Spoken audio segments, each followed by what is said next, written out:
Hello everyone, Nathan here, and welcome to a first impressions video. This is kind of the first of its kind on this channel, or channels I should say, and it's about a game that I'm really enthralled with. I only found out about it last month. I think it is a recent release actually, and it's called Narita Boy. You can get it on pretty much everything. I think you can get it on any console, and you can get it on Steam, and how do I put this? It's phenomenal. I absolutely love it. I've been sucked into this game immediately. It takes place in the 1980s, or of an 80s theme universe, and it's about a game developer who has made a game and a gaming computer, and his name to claim is the game Narita Boy. Now, something happens one night when he's programming away on his computer. He gets encountered by a villain named Him. It is just him. And he manages to wipe out the creator's memories, and this activates the Narita Boy protocol. Soon before you know it, we play as somebody who seemingly gets sucked into the computer, and you are now in the digital kingdom, and your task is to help the creator retrieve his memories once again. And this game is just, it's just so fucking dripping with style. It's just, it's so good.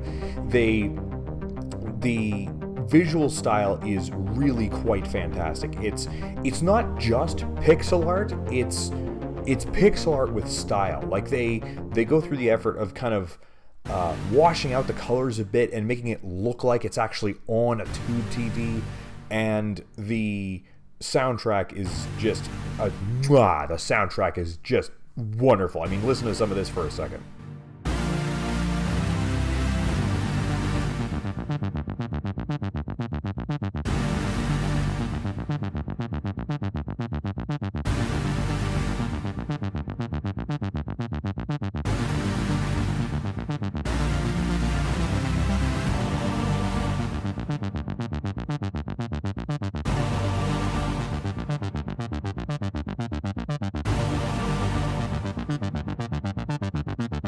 The soundtrack is absolutely excellent, and one of the things that they do that's really interesting with the theming is you're in a digital kingdom, but it plays more like a fantasy game, and there's all kinds of mysticism and spirituality involved with it, and there's Shinto themes, there's a bit of Christian themes in it, and it's all really, really well done.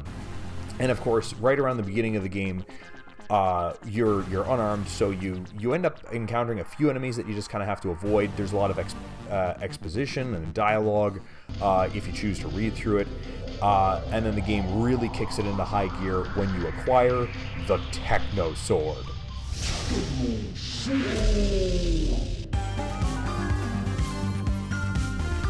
And from here, the combat is a lot of fun, and you unlock new abilities as you go along. It's technically a Metroidvania, but it's probably one of the more linear Metroidvanias that I've played, and that's honestly perfectly fine with me. I like that, actually. I don't like getting lost, and I've only gotten lost a little bit in this game, but for the most part I can keep up with it, and I can just keep on pace. I've made a fair bit of progress into the game now. I'm not exactly sure what the percent would be, but from what I've heard online, it appears to be approximately a 7-hour game, and it looks like it's going to be 7 hours very, very much enjoyed by myself personally.